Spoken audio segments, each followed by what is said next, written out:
Thank you very much, ladies and gentlemen. Thank you. This is Hereward the Woke of TWTWTW. I am the king of the Wokes, if you don't know, and I've been resisting Norman Nazi bastards for over 900 years. I have come out of retirement to finish the bastards off. This week, a drunk Rudy Giuliani imitated the Queen Elizabeth and denied hanging out with Prince Andrew and young girls, and called a top US general an idiot and arsehole in an unhinged rant during a 9/11 commemoration dinner. I look at it this way. Why can't the Queen be more like Rudy Giuliani? She hasn't yet denied hanging out with Prince Andrew. And was she having a chat with Prince Charles and the leader of Saudi Arabia on an aeroplane? Andrew Neil, the ex-BBC political extremist, resigned this week from GB News 3 months after the channel's launch. This is the most interesting and newsworthy item that GB News has yet produced. Great Britain News is at the cutting edge of the battle against we wokes, but they've just made Nigel Farage the organ grinder, and Andrew Neil is now just one of the monkeys. In the 1980s, Roland Rat saved TVM from going bust. Having learnt that lesson, GB News have turned to Nigel Farage.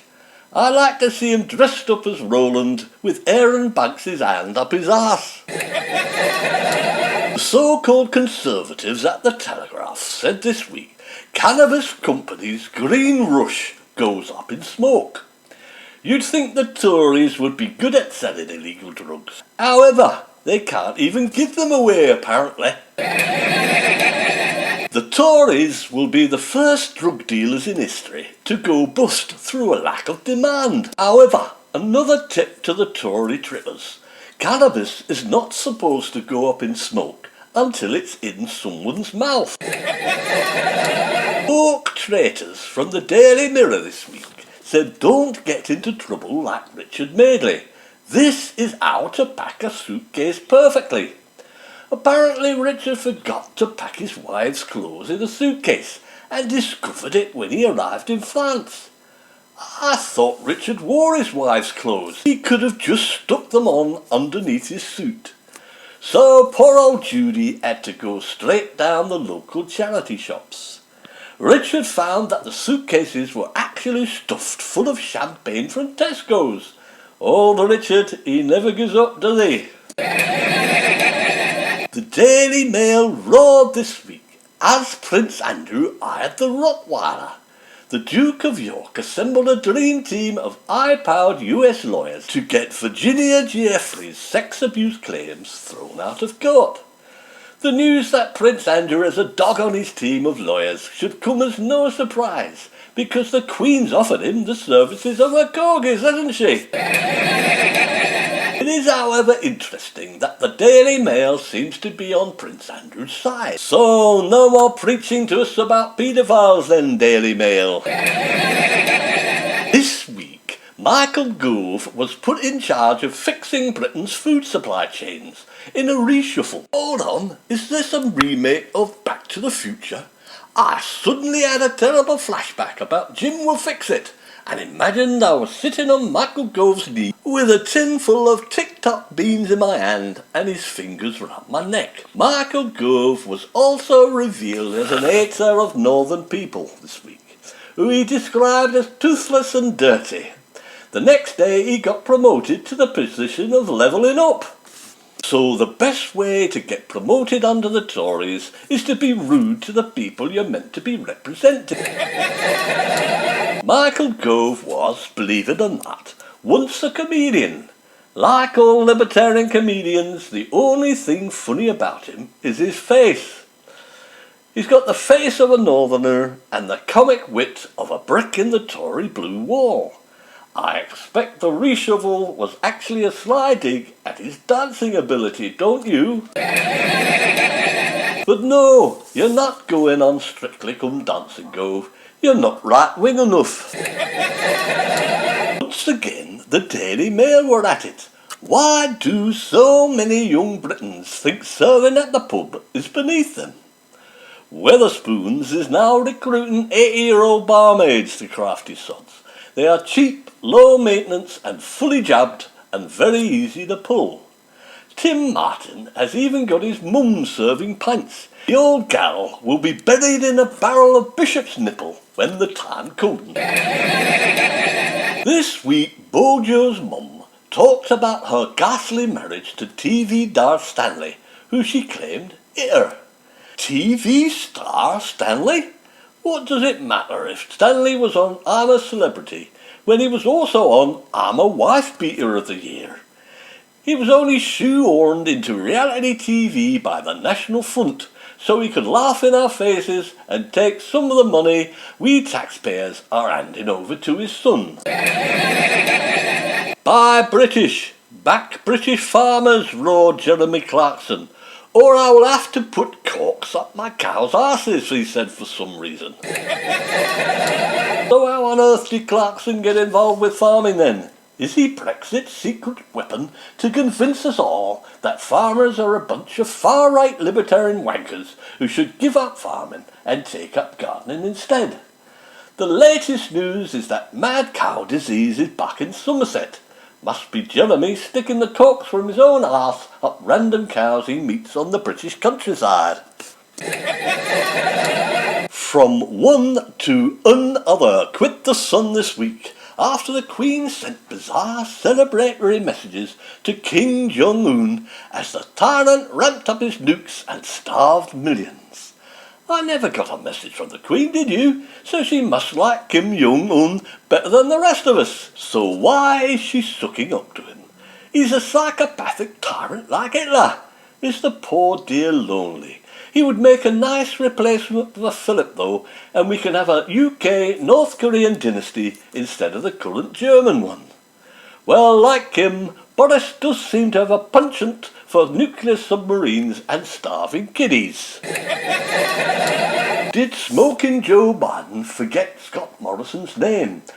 The bizarre moment when US President thanked that fellow down under pal as he announced an alliance to help build Australia's nuclear submarines.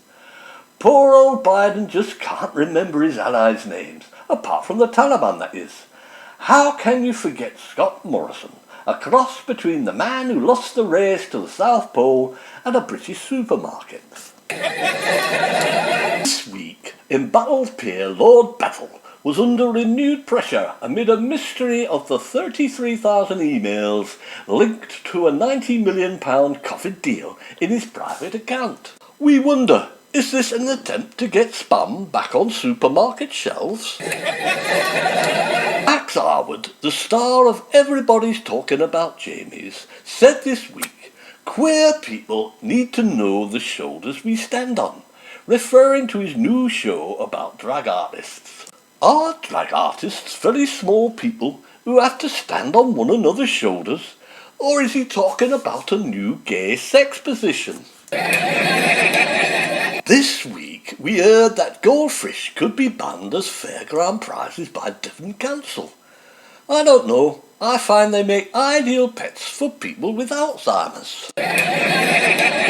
Books, Harry and Meghan were this week named among the world's top 100 most influential people, as Piers Morgan, Nigel Farage and Liam Fox were named among the UK's top 100 most influential people continually paraded around in the UK's gutter press. Rule Britannia, Global Britain. ITV's Lorraine said she feels sorry for the Queen amid Prince Andrew's legal woes. "It's going to be hugely embarrassing," she said. Well, Lorraine does know something about embarrassment, having worked with Piers Morgan and Eamon Holmes.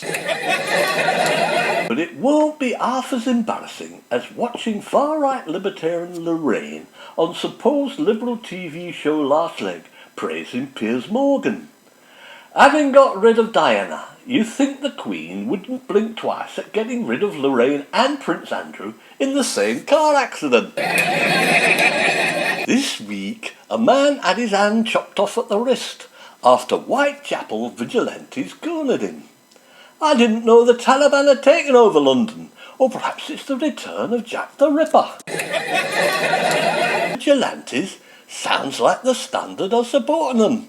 That will teach you to wear a Rolex, young man. So watch out for more far-right vigilantes murdering and maiming people on our streets today in Britain. Much better news for the contracting British economy. Pennies are back in production as cash is ordered during COVID. That's handy. Now we can have something to hurl at buskers and aggressive beggars and pay the salaries of our fruit and vegetable pickers. There was a minority of one, said Andrew Neil this week, as he revealed why he quit GB News.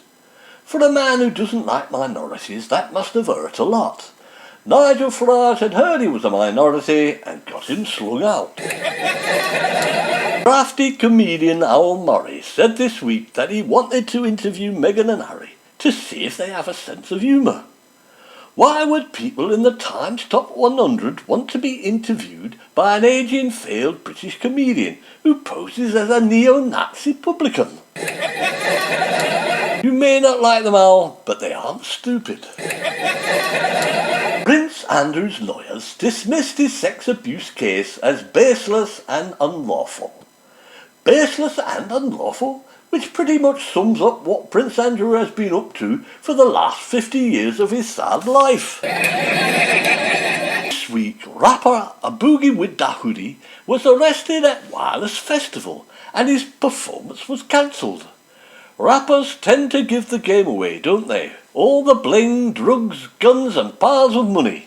They might as well put Shoot Me on their backs.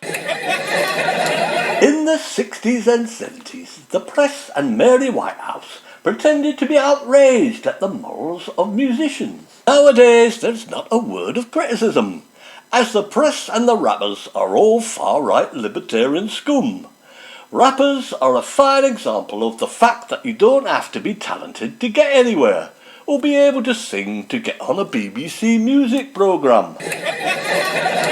This week, we heard that Britain had conspired to get a nuclear submarine contract out of their far-right libertarian buddies down under.